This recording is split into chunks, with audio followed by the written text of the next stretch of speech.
Hello, welcome to the Meeting 10, an ongoing series on the work of Stan Tenen. Before we get started, I'd like to introduce our usual cast of characters: Daniel Gill, Lavana Tenen, Michael Andron, who is coming to us from Israel, and so we may have a little bit of a delay. We may even lose him. He's not doesn't have the greatest internet connection, I but we're do glad to not. have him. There's also a delay, so his speech and his mouth moving may not sync, but that's the reason. But we're glad to have him here. And of course, Adele Packer. Always glad to see you. So today we're going to continue where we started last time and looking at Stan's graphic work, specifically posters that he created over the years. And we're going to do our best to dissect what's on these posters. We're going to look at one specific one, maybe we'll get to a couple. And what we're looking at is basically the mind of Stan Tenen and how he was able to express his ideas and thoughts and theories in a graphic way using words and pictures. We look at these posters as static, but they are not static. They represent movement. At some point, perhaps we'll be able to animate them and see that more clearly. So today, we're going to look at a poster that Stan did. Let's put it up. Do you have an idea when this one was created, Lavana? Well, it's a composite of a whole lot of ideas, but the last time he worked on it, this was finalized in July 2019. Okay, so not that long ago. The two golden rules in geometric metaphor.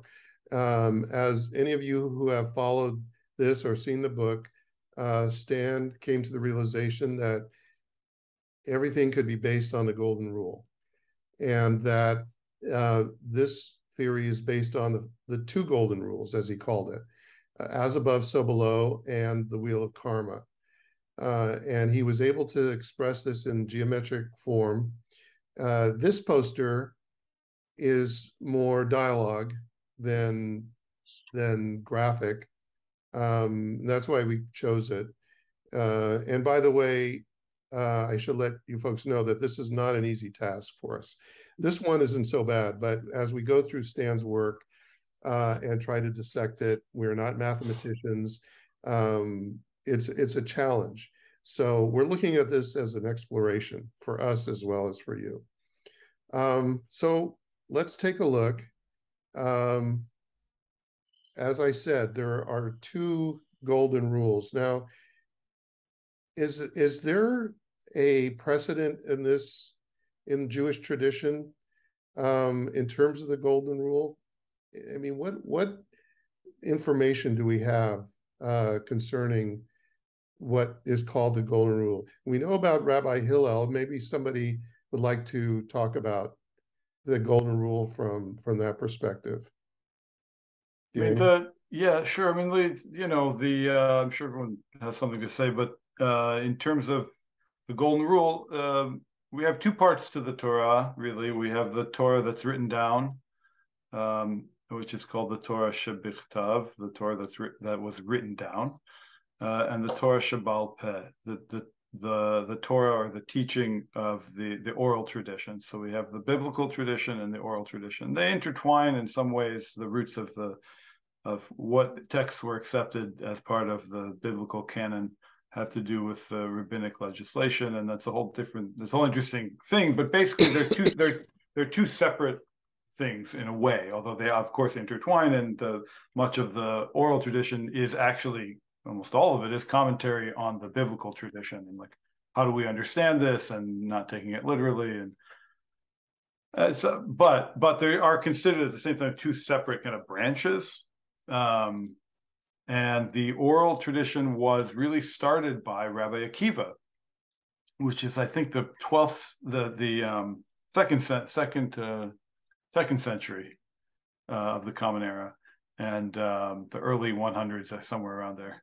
And And everything we have from the rabbis, because there was a lot of destruction after the destruction of the Second Temple, everything we have, everything from the Kabbalah to the Mishnah, and then after you have the Kabbalah, and then you have the Mishnah, which is these older compact teachings, and the Tosefta, and all the different older rabbinic kind of compact teachings about how to understand the biblical the narrative, or not even the narrative, but the core of the Bible, or the Tanakh, the Jewish Bible, and that all comes through Rabbi Akiva. He taught it to he had 5 students who survived, and they all got different parts of that from him. So quite literally, the entirety of rabbinic teachings would not exist without Rabbi Akiva.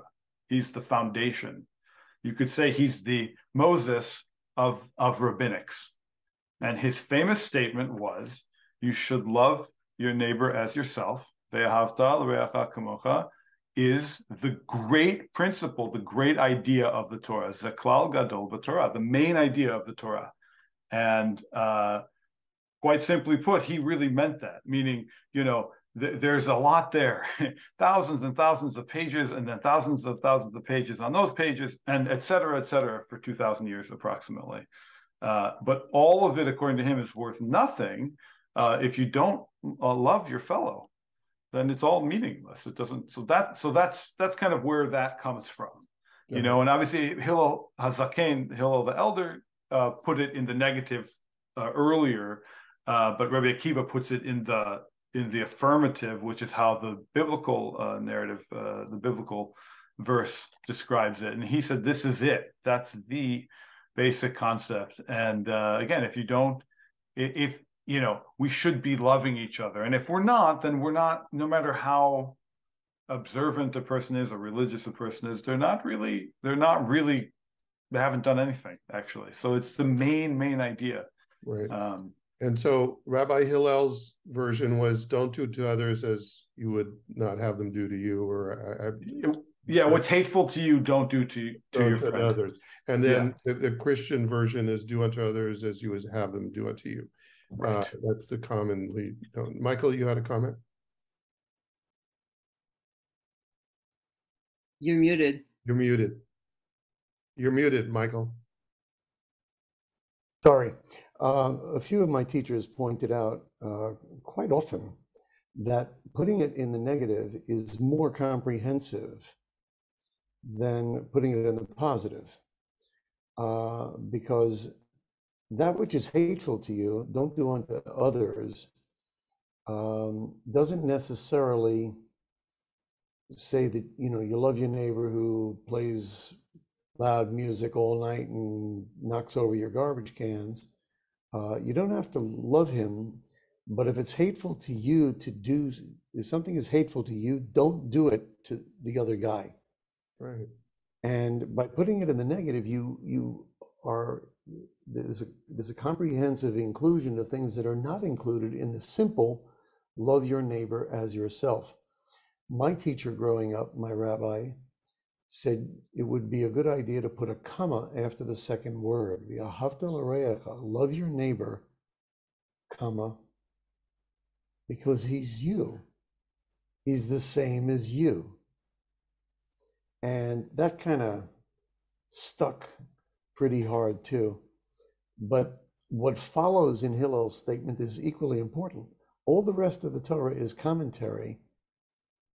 And then the third part, which everybody seems to leave out most of the time, is Zilgmor. Now, go study, go learn, go improve yourself and improve your character, and you will naturally move toward that state of loving a neighbor simply by continuing to learn. Don't simply say, okay, I'm doing this, and there's nothing else to learn. So what he's saying is, don't just use your heart, use your mind as well. A combination of both. Yes, Lavana. Yeah, I will add to what Michael said, that the golden rule, Hillel's golden rule, that was, from Stan's point of view, also the most powerful way of expressing this concept, this direction. And I can speak of two reasons, one of which occurs to me, which is very simply that if you're saying what is hateful to you, don't do to others, what is hateful to me, don't do to others, at least sits me in a generous position. I am aware of what's hateful to me, and at the very least, I'm not going to get that hateful energy in me by doing the same thing to somebody else that I wouldn't want them. I'm not expressing this right, but it's at the very least a healing, flashing red sign to me that be aware of what I really dislike. Be aware of the energy of something that happens to me if I dislike it. Don't put that energy directed at somebody else. That at the very least is what this can do. Okay. That the idea is that this goes back to Arthur Young, that the very first statement of personal volition on the part of an entity is saying, no, I don't want that. When you start becoming aware of that. That is in the construction of the poster, we're dealing with the inverted T, we're dealing with the idea of the wheel of karma and the introduction of novelty, another way of viewing his point of view as to what the vertical direction, let's just call it that for now. And if you think about the wheel of karma, the reciprocity, the cycle of time, what goes around, that comes around, there's no novelty in that. There's no free choice. There's no sense that something different that you had never conceived of can happen. That's the introduction of novelty that happens when you say no to that automatic reaction. It says it leaves a space for something you couldn't consciously think of that could be good to happen instead. And that was a very important concept. And he's talking about in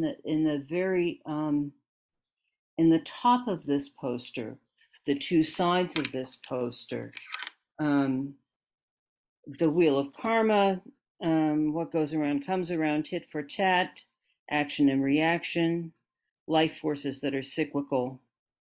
And on the other side, let's skip the glass blower for the moment, but don't do what's hateful to you. As he says it right there, no expresses volition. It's not imposed from outside. Don't seek vengeance. Don't react if someone does something to you. And that's the interplay of these two forces was part of the basis of the way he parsed his observations of the world in general and of this material that we're studying in particular. And there's a whole lot more to say about it, but I'll leave it there for now and let somebody else pick it up. Well, let's go to the top and start here in the center where he's got the letter bait. As we've talked about before, and even in the beginning, he said bait is going to be crucial to understanding this work because it is the first distinction. It's the distinction between inside and outside, and that keeps coming up everywhere with Stan's work. So here he's giving that as an example also. So he starts it out with that complementarity and complementarity and complementarity and reciprocity. Two common words from him. Yeah. Okay. All right. I want to add one more thing, just to relate this in a very general way to the traditional point of view of these two aspects of life, that when he starts bringing in the two names of God that he's focusing on, the four-letter name, the Yud and Hey and Vav and Hey, and the five-letter name, which we say Elohim. Traditionally, he's associating the five-letter name with the wheel of karma. Traditionally, it's associated with judgment, din. The four-letter name is associated with mercy, chesed. And that, if you think about it, if you're living in a world where everything is cyclic, everything is determined, that's judgment. That's literally, what goes around comes around. The introduction of novelty, it can be analogized to, somebody saying, yeah, well, maybe that's so, but you deserve mercy. And that is worth a whole lot of thought, in my opinion. Yeah, definitely. He's also looking at the difference between cyclic time and linear time. Mm-hmm. Another way of looking at that perhaps is cyclic time being kind of three-dimensional time, looking at the clock, being bound by the calendar. The clock is pretty much how we live, whereas linear time is always in the present. It's kind of an Eastern idea, always in the now, always in the present, which is an internal clock, whereas cyclic time is the external clock that we live in a three-dimensional world. And so he's got that linear time as progressive and evolutionary, and cyclic time, what goes around comes around. Anybody else have any thoughts on what we're looking at here? You can go anywhere on the poster at this point. We can. Yeah, I have some thoughts. Some of what has been said is shed new light on the golden rule and making connection to what goes around comes around.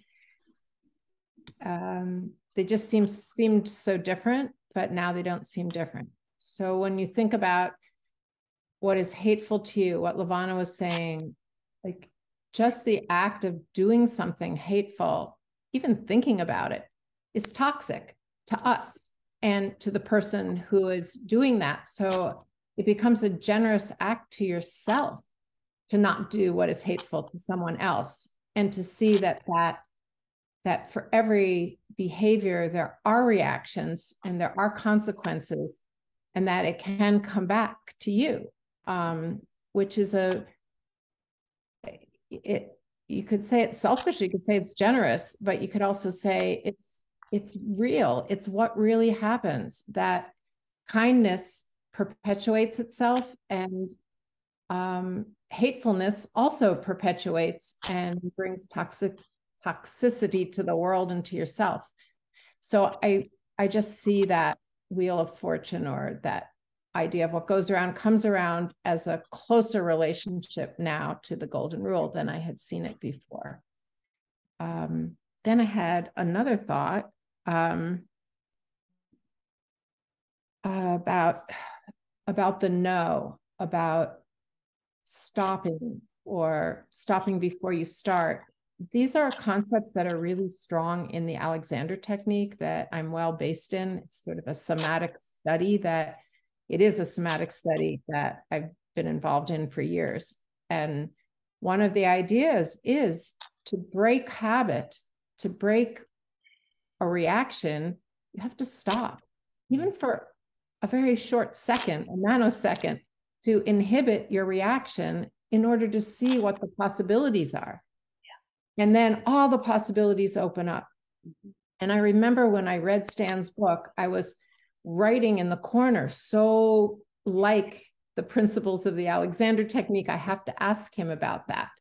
And when I did meet Stan, we talked about how he had made this idea so important, this idea of inhibiting reaction. It's really also very close to equanimity, this sort of unbounded quality of the heart that's talked about in Buddhism. I've been reading Kabbalah history, and the idea of equanimity goes all the way back to the earliest Kabbalists.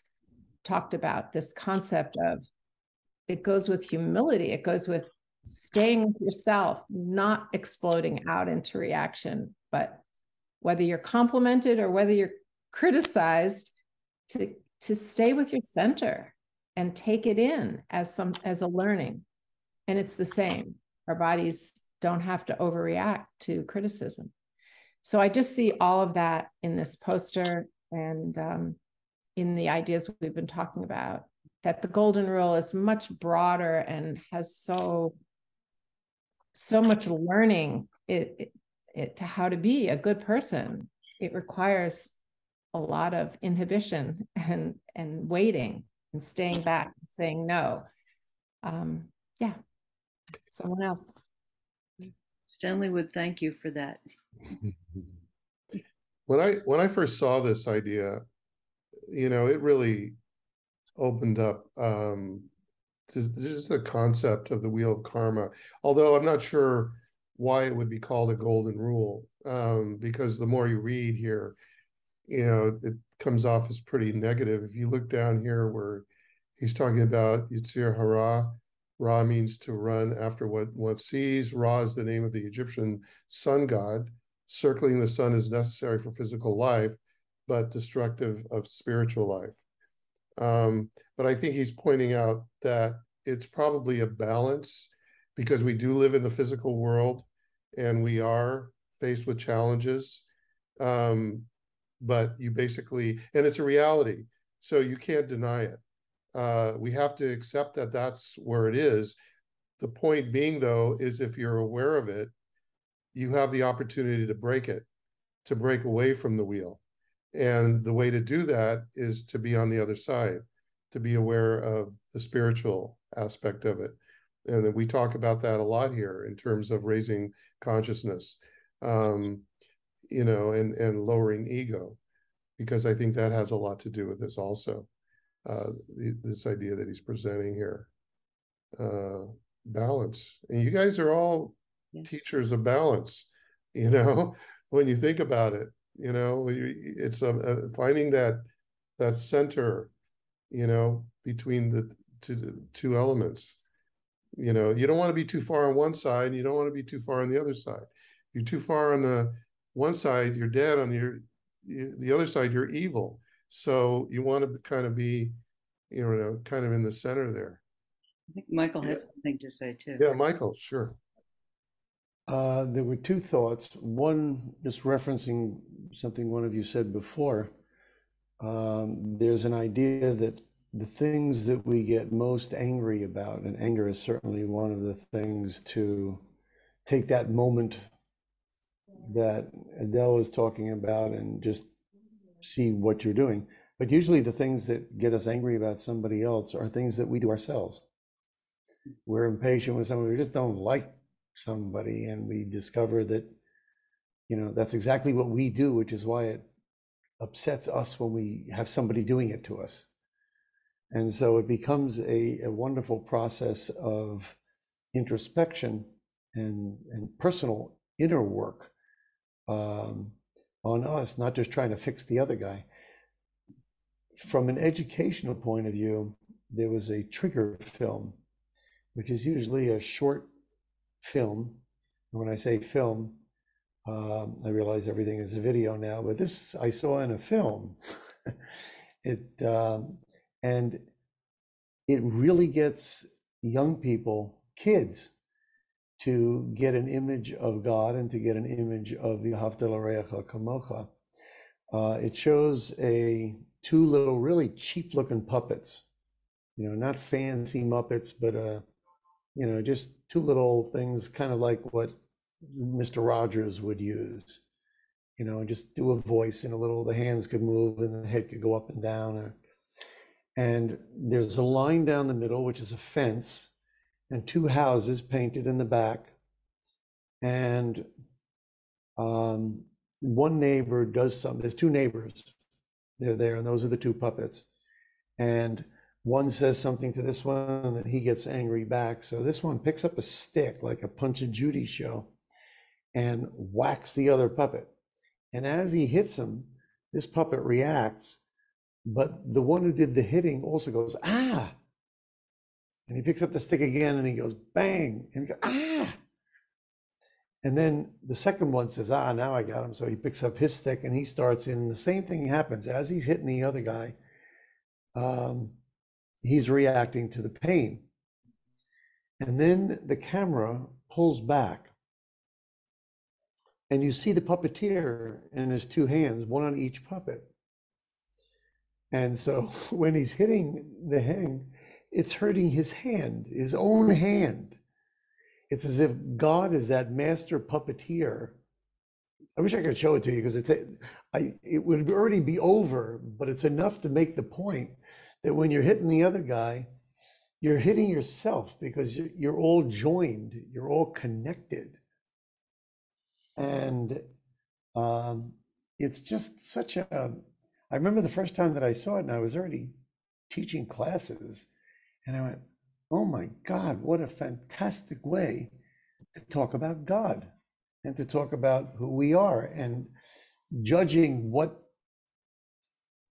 it is that hurts us, why we're hurt, and are we in fact being super critical of the other guy. Right. Very cool. I wanted to point out the graphic here in the center. There's also another one up here. So this comes up a lot in Stan's work, this particular visual. If you look at some of the other posters, you'll see this form, a horizontal line and a vertical line. He calls it the inverted T. Now, in this poster, we're seeing it in a dimension up with the wheel, with a circle, and you could go up dimensions as with much of Stan's work, and we've talked about that. It's very multi-dimensional. You see it from many perspectives, but here he's using it to show the wheel, Elohim, all the whole, and what Levana was talking about before, that the two sides of what he calls free will and no free will, the law of karma, and as above, obviously as above, so below. That's, I mean, that's very literal right there. And then here it is again, talking about time. So this idea, it's amazing that somebody could take two lines and create a set of theories based on two simple lines. So it's up to us to look at that and kind of expand our minds around two lines. And hopefully we'll be able to delve more into the inverted T on future episodes. I think this is a good way to actually start looking at that. Not starting from the one-dimensional, but the two-dimensional perspective of the inverted T. Again, we're delving into a thought process that none of us would have ever gone. Yes, Adele. Yeah, that image of the inverted T was another image that in reading Stan's book, it immediately was embodied, that I saw my spine and feet on the floor and uprightness, the kind of lengthening that we talk about again in the work that I've done in Alexander technique, and simultaneously this idea of expanding into width, which felt like the line at the bottom that was eventually, the circle was drawn around that line, which really indicates all the dimensions of widening. And then you have this uprightness. And again, it's about balance, because if you have only uprightness, you just keep going up and up and up, and pretty soon your back feels all narrowed and you're tense. But if you release into widening and you forget about the up, you just keep collapsing and sinking and losing a sense of stature and who you are. So you are lengthening only at the pace that you are also widening.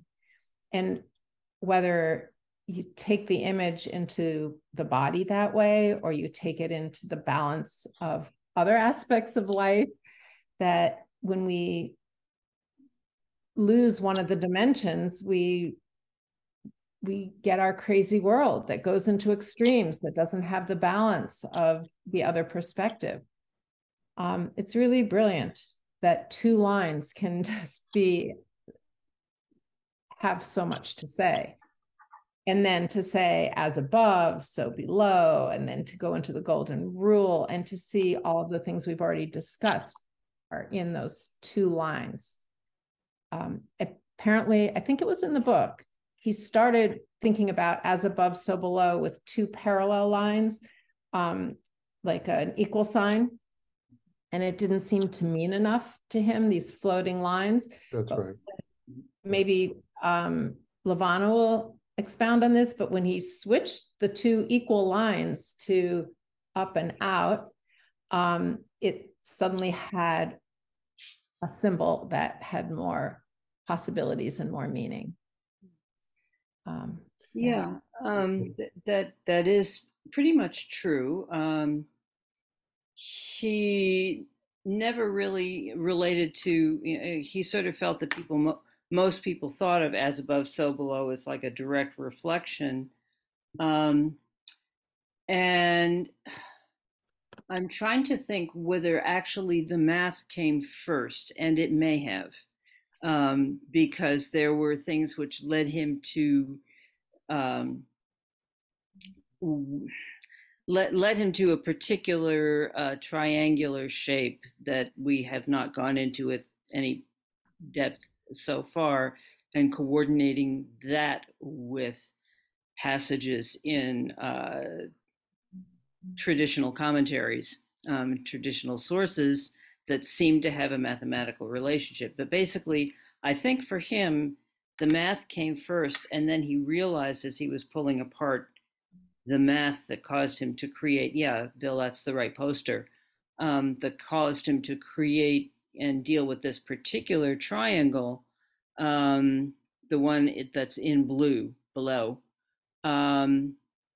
He realized that metaphorically it could express in a very compact way a whole lot of ideas,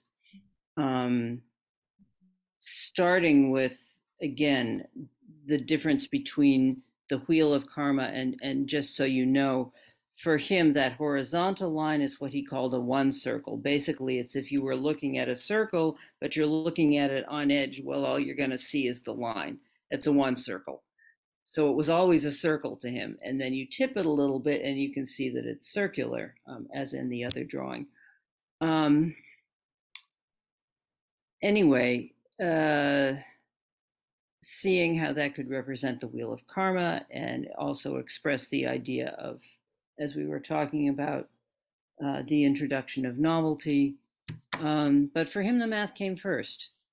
And I wish I could say it myself any clearer than that, but well, Stan, he was the math guy, not me. Stan actually covered this in one of the videos that we did. That's on our meruvideo.com. It's there's 3 videos that are accompany the book. I think it was the second one where he got into this. And what he explained was he was looking, first he talks about using the scientific message at the beginning. Then he gets into this and says he was looking at these 2 lines as representative, but they just weren't providing him with what he was looking for. And then he decided to go this route. He says it much better on the video. So you definitely should watch it. He also explains about this hermetic drawing down below. And yeah, and then he said he came to this this idea of the inverted T, and then tried everything he could to disprove it. Mhm. Anything. He just said, come on. And what happened was every time he came up with a new idea, there it was. Yeah. So That was his way, yeah, find an scientific idea method. and then see if it was easy to disprove it. Right. And that was his understanding of and his expression of the scientific method. Yeah. Yeah. I wanted to just add one thing, which is that not only is there the balance between the up and the out that I was describing that you can kind of sense bodily, but there's also the idea of the one and the many. And so the description so often of our God concept, is God is one, and yet we'll say Elohim, or we'll say something in plural, or we'll have a sense that it's about all that is. And it creates that balance in our mind that it is in fact one, all that is in fact one, and that we can balance these really tough concepts with that simple drawing. And one other thing, again, just to slip into the math just a little bit, or at least the geometric visualization, and we may get to a series of drawings that he made. If you go up a dimension in dealing with this figure, what you notice is that the horizontal line, or the one circle, or the two circle, or the three circle, the sphere, or the four circle, hypersphere, gets more and more and more intricate. But that vertical line, there's always only one. Period, end of story. There's just only one. And I'm sure the math for that is on one of his papers. I can't reproduce it in my brain right now, but that's the way it is. It's an interesting thing, the novelty of Judaism is, there are plenty of religions in the world. Most people actually agree on what is good and what is bad, just from a moral perspective. I mean, there are many, many gradations of morality and ethics, and of course, it's a huge field. But in a certain way, there's a lot of agreement amongst religions, and one of the dichotomies typically is there's the spiritual and there's the physical, and the spiritual is good and the physical is kind of bad, right? But one of the things to remember about that poster specifically is that that's the Shema, right? Yes. So it's misleading to think that he's saying one is good and one is bad. What he's pointing out is this is a oneness, and the job, the things that we do in according to our traditions and according to the kind of spirituality of Judaism, for lack of a better term, isn't entirely withholding from things that are physical. It's in putting them in a context that you can achieve through the physical an elevation, right? So we're not into fasting. We don't we basically have 1 day a year, we added on another, which is appropriate, and then there's some rabbinic fast, but it's not recommended. As a matter of fact, the rabbis teach that someone who fasts is considered a sinner because they're withholding from God's world, right? So we're supposed to partake in the world. The question is, how do you do that, and in what context? Does it uplift the physical world? Does it reveal what's coming from above in this cyclical time? So we have the calendar, and so it's you could say, well, I mean, whatever, in a couple of weeks it's going to be Passover, and it's going to be really just a Thursday. It was a Thursday last April also, but then we've got this aspect of time where it's that aspect of time all of a sudden opens up the aspect of this elevation. Right, so the physical and the spiritual, really are one, and I think that's the Shema. And it's important to remember that it is important to look at these things are bad and these are good, and we should, of course, all of us try to do the best job we can. But if you look at Jewish history, it's it's far from perfect. I mean, it's one of the ways you can tell that it's not propaganda, the Jewish Bible. It's because like wow, you guys not such a great advertisement, we really screwed up. We really screw up, and we continue to, most likely, but we have, what's beautiful about it is there are these moments of oneness, these unbelievable, extraordinary moments where just something, there's this unity that's just unbelievable that happens. And then we go on and we make mistakes and we do stuff, and so yeah. Well, putting together what you just said and what Levana said before, when you look at the Shema, it's Hashem, Yud He Vav He, and Elohim, one representing inside, one representing outside, according to Stan, equals one. I mean, really, God is not God. Hashem, it's Echad, which is really the reality. So, just wanted to see if anybody had any final comments on this particular poster. Anything you see in there that stands out? There's Plato's statement at the bottom, which I'll put up on the screen. Interesting. Why does Stan referencing Plato? Because he happened to come across this quotation. This is Proclus, who was quoting, who was, I think, 3rd century of the Common Era, but I'm not sure, who was quoting Plato's in his Timaeus. And what he noticed was, here is a case of some classical philosophy observing the same kind of inside-outside dichotomy / unity. Things have a twofold nature, basically, that the one invisible, unique, simple, and unworldly, and Stanley was equating that to the vertical line, and the other visible, multiple, varied, and distributed throughout the world. Well, that's that's the world of nature. That's what he's calling the cycle, the wheel of karma. And then Proclus goes on, there are two kinds of energy, the one primordial, immovable, and intellectual. The translation, I don't know what word is being translated as intellectual, and this is like 2 layers removed anyway, but but it's basically one primordial, the other secondary, kinetic, and revolving in relation with the intellect. Well, there you have your cycle. The one is free from cause and effect. I think that was the one that really got him, because of course, what we're positing is that this transcendent, the thing which introduces novelty to our world, free from cause and effect.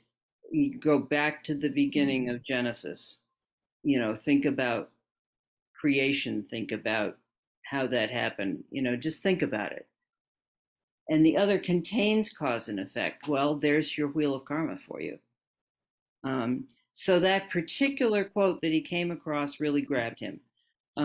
We couldn't really take it further because neither one of us is a Greek scholar. But, there it is. And it would be interesting if somebody wanted to explore that who could understand the original. It makes me think about Stan's process in doing this. Now, we know that he spent 10 years studying everything, which had to be also Greek philosophy, I'm sure was part of that study. But we're talking about 20 something where he created these ideas.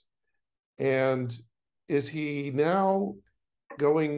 recalling stuff that he remembered, or is he for some reason going through Greek philosophy to come up with this quote and apply it to this poster? This particular quote was a chapter heading on a book that a friend of a friend sent to him to review.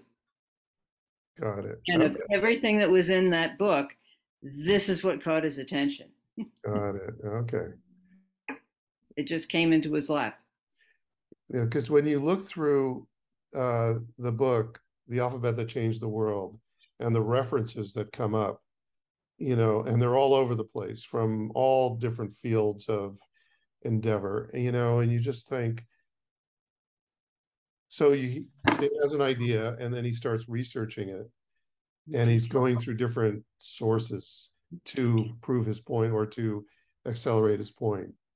A lot of the Greek, any Greek or classical references that are in our book actually were contributions in a large part from our editor, Charles Stein, who is a classical scholar among many, many other attributes.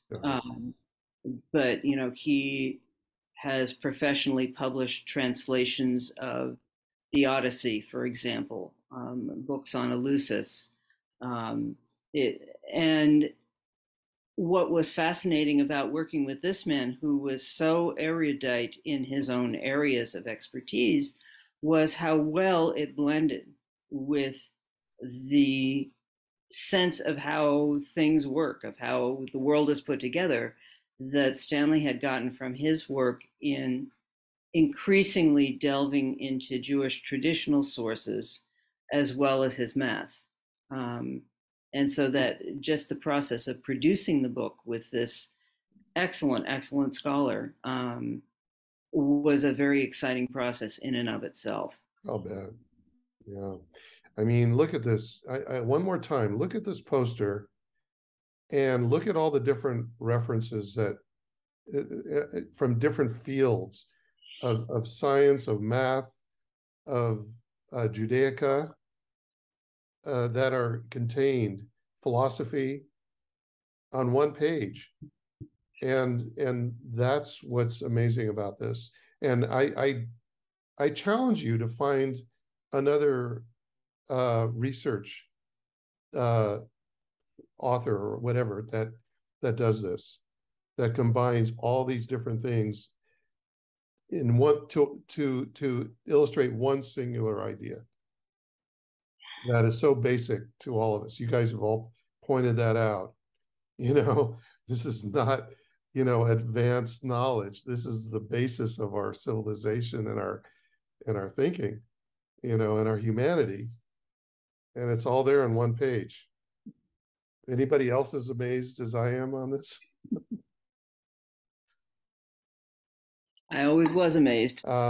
So we'll see you next time. We're going to continue with this path that we're on and examining Stan's visual perspective of his work. So until then, we'll see you next time. Take care. Bye-bye.